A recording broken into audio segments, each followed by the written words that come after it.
Hello mga katitangin ninyo lahat for today's video. Samahan nyo kaming pumunta sa Manila kasi birthday ng tropa ko. Tara! Diyan nga sinundo na namin yung mag-iina, si Yor, si Isla, tsaka si Ate Naz. Where are we now? Ogata!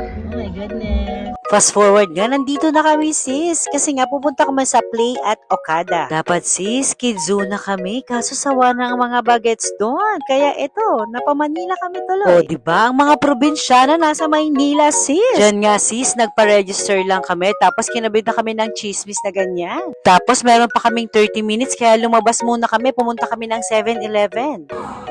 Tulale.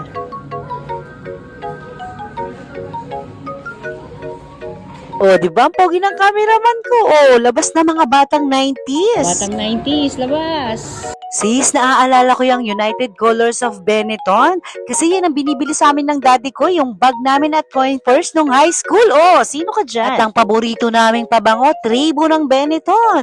Bugs. Ano masasabi mo? Ganda sa Okada dahil yung mga amo ko dahil mabait sila doon. Mabait sila, Pakainin Day. kami sa medley dahil maya. Anong lahi ng amo mo, Day? Ano, Arabo na. Nagawa mo, te? Sa Okada ka dahil pero mag-skyflex ka dahil kasi gutom ko na lang. Dahil nga gutom na kami, mag-snacks lang muna kami dito sa may 7-Eleven sis. Tapos yan, syempre, matinding bakbakan to dyan sa loob. Diyan na lang ako magsusot.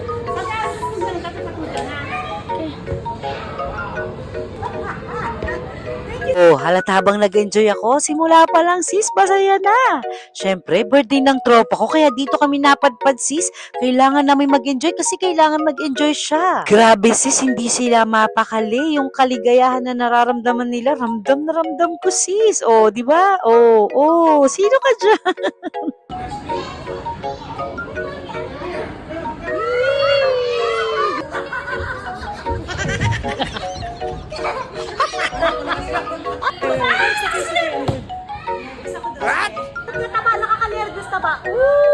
Pero in fairness sis, nung nandun ako sa tuktok ng cake, kinabahan ako, ewan ko ba? Nakakalulang, nakakanervyos, ganun. Nakakatawa ang mga tropa ko sis kasi enjoy na enjoy sila. Masarap talaga maging bata, di ba? Oh, healing my inner child yarn. Ay, kailangan ko pala bumili lemon. Magkano lemon niya? Ganda lang. Ito na yan. Ayusin ko 100. Oh my God. Sis, ang dami kong tawa dun sa pamangking kong yon. Naalala ko yung mga bakala sa Dubai, yung mga Indianong nagtitinda doon. Oh, di ba? Sabi ko naman sa inyo, bata matanda, may ngipin ng wala, mag-e-enjoy dito. Tignan mo tong kapatid ko na to. Oh, enjoy na enjoy siya, sis. Fast forward nga, sis, nakalimutan ko na naman mag-video. Kaya ayan, lalabas muna kami kasi pupunta kami ng The Fountain of Okada, Manila. Oh, pero mas kilala siya sa Okada Manila Dancing Fountain. Isa rin ito sa largest multicolor dancing fountain sa mundo. Oh, may kasabay na ilaw at music kaya parang show talaga, sis. Pasensya na sis, lagi ako nilalaro ng pamangking ko sis pag nagpapa-video ko sa kanya.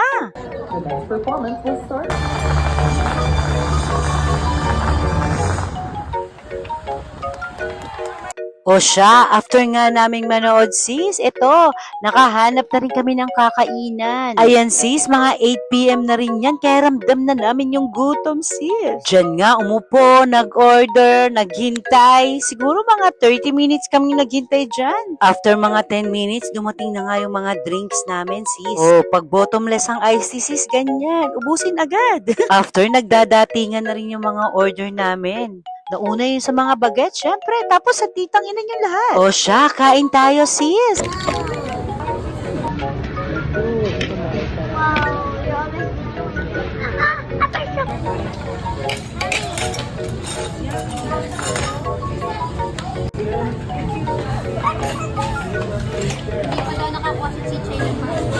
Bakit? Tuyot, okay. Okay, wait na. Dami? Parang dami ng tulog eh. Hindi ka. Siya nag-video ko rin. Nakakatuwa yung pamangking ko dyan, sis. Pag hinaharap ko sa akin yung camera, hinaharap na rin sa kanya. Sarap?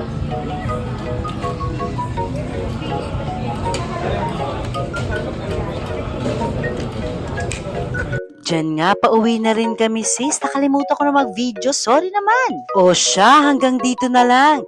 Until my next video, please follow, like, and share. Supportan niyo naman ang titang ina niyong lahat. Bye!